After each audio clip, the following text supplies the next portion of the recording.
Pak Tito, kalau misalnya kemarin kan ketika persiapan pelaksanaan pilkada, ketika pilkada ini sudah diketuk, banyak sekali yang mencemaskan ini akan jadi klaster baru, klaster Ya, pilkada begitu. Apakah dengan kemarin kita saksikan betul masih ada TPS-TPS yang tidak secara ketat melaksanakan protokol kesehatan, tapi apakah Pak Tito sendiri merasa harusnya atau bagaimana menjawab kecemasan tentang klaster pilkada? Apa evaluasi Pak Tito? ya dari awal memang target kita adalah pilkada ini harus aman dan lancar. Amannya dari dua, kalau tanpa pandemi maka amannya itu dari gangguan konvensional. Ya, seperti kekerasan, konflik, kemudian money politics, dan lain-lain.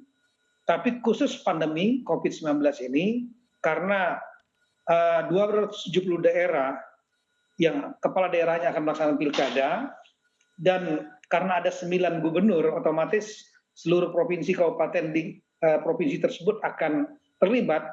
Totalnya adalah 309 kabupaten kota. Ini berarti lebih dari separuh jumlah kabupaten kota se-Indonesia. Oleh karena itu, yang 514 ya. Oleh karena itu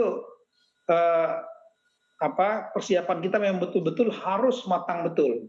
Maka rapat dilakukan sangat sering, berulang-ulang, monitoring dan lain-lain, termasuk pembuatan peraturan KPU tentang protokol kesehatan melibatkan Satgas Covid Pak Doni, melibatkan Menteri Kesehatan Pak Terawan dan lain-lain untuk menyiapkan sambil belajar dari negara lain.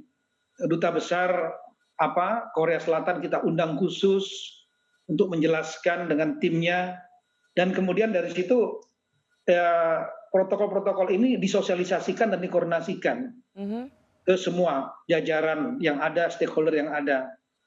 Sehingga simulasi dilakukan juga oleh KPU dengan sangat baik, dan ini saya kira kita melihat hasilnya sementara dari jajaran Polri. Bapak Kapolri sendiri sudah melampaikan rilisnya, tidak ada gangguan konvensional yang signifikan sampai hari ini.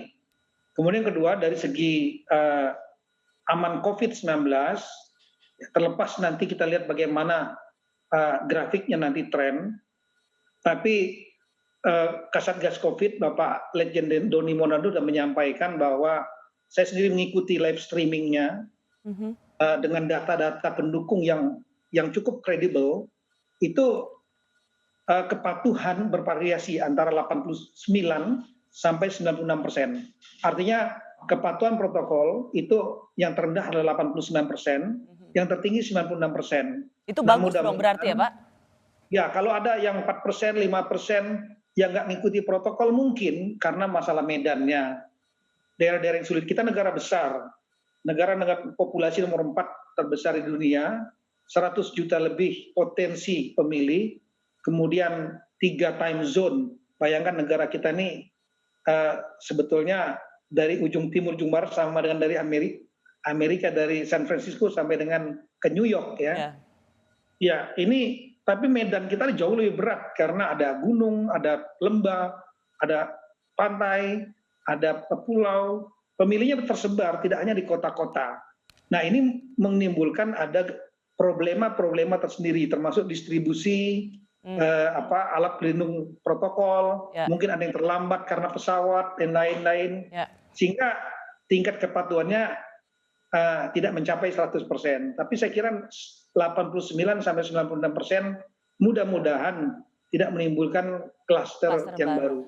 Pak Tito ingin mengatakan bahwa jangan kita terburu-buru untuk mengatakan mereka abai atau mereka tidak mentaati protokol. Kita lihat konteksnya, medan yang harus mereka lalui, sehingga bukan berarti mereka nggak pakai APD itu bukan karena mereka abai, tapi juga belum tentu ketersediaannya ada, medan yang berat.